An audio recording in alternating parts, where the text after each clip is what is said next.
8 ہجری تاریخ نبوت کا نہایت ہی عظیم الشان عنوان ہے اور سیرت مقدسہ کا یہ وہ سنہرا باب ہے کہ جس کی آب و تاب سے ہر مومن کا قلب قیامت تک مسرتوں کا آفتاب بنا رہے گا، کیونکہ تاجدار دو عالم صلی اللہ تعالی علیہ وسلم نے اس تاریخ سے 8 سال قبل انتہائی رنجیدگی کے عالم میں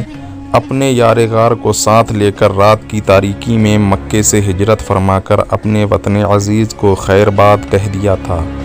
اور مکے سے نکلتے وقت خدا کے مقدس گھر خانہ کعبہ پر ایک حسرت بھری نگاہ ڈال کر یہ فرماتے ہوئے مدینہ روانہ ہوئے تھے کہ اے مکہ، خدا کی قسم تو میری نگاہ محبت میں تمام دنیا کے شہروں سے زیادہ پیارا ہے، اگر میری قوم مجھے نہ نکالتی تو میں ہرگز تجھے نہ چھوڑتا۔ لیکن 8 برس کے بعد یہی وہ مسرت خیز تاریخ ہے کہ آپ صلی اللہ تعالی علیہ وسلم نے ایک فاتح اعظم کی شان و شوکت کے ساتھ اسی شہر مکہ میں نزول اجلال فرمایا اور کعبۃ اللہ میں داخل ہو کر اپنے سجدوں کے جمال و جلال سے خدا کے مقدس گھر کی عظمت کو سرفراز فرمایا۔ لیکن ناظرین کے ذہنوں میں یہ سوال سر اٹھاتا ہوگا کہ جب کہ حدیبیہ کے صلح نامے میں یہ تحریر کیا جا چکا تھا کہ 10 برس تک فریقین کے مابین کوئی جنگ نہ ہوگی، تو پھر آخر وہ کون سا ایسا سبب نمودار ہو گیا کہ صلح نامے کے فقط 2 سال ہی بعد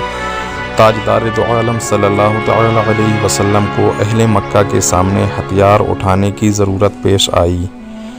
اور آپ ایک عظیم لشکر کے ساتھ فاتحانہ حیثیت سے مکے میں داخل ہوئے؟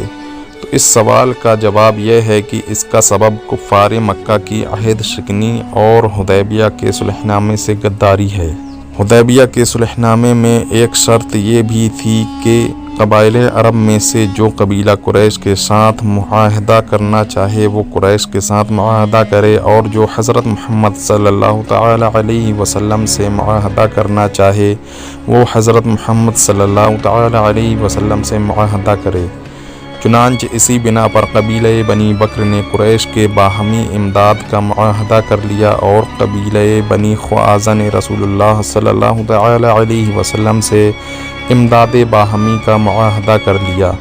یہ دونوں قبیلے مکہ کے قریب ہی میں آباد تھے، لیکن ان دونوں میں عرصہ دراز سے سخت عداوت اور مخالفت چلی آ رہی تھی۔ ایک مدت سے تو کفار قریش اور دوسرے قبائل عرب کے کفار مسلمانوں سے جنگ کرنے میں اپنا سارا زور صرف کر رہے تھے، لیکن صلح حدیبیہ کی بدولت جب مسلمانوں کی جنگ سے کفار قریش اور دوسرے قبائل کفار کو اطمینان ملا تو قبیلہ بنی بکر نے قبیلہ بنی خوازہ سے اپنی پرانی عداوت کا انتقام لینا چاہا اور اپنے حلیف کفار قریش کے ساتھ مل کر بالکل اچانک طور پر قبیلہ بنی خوازہ پر حملہ کر دیا، اور اس حملے میں کفار قریش کے تمام رؤساء یعنی اکرمہ بن ابی جہل، صفوان بن امیہ و سہیل بن عمرو وغیرہ بڑے بڑے سرداروں نے علانیہ بنی خوازہ کو قتل کیا۔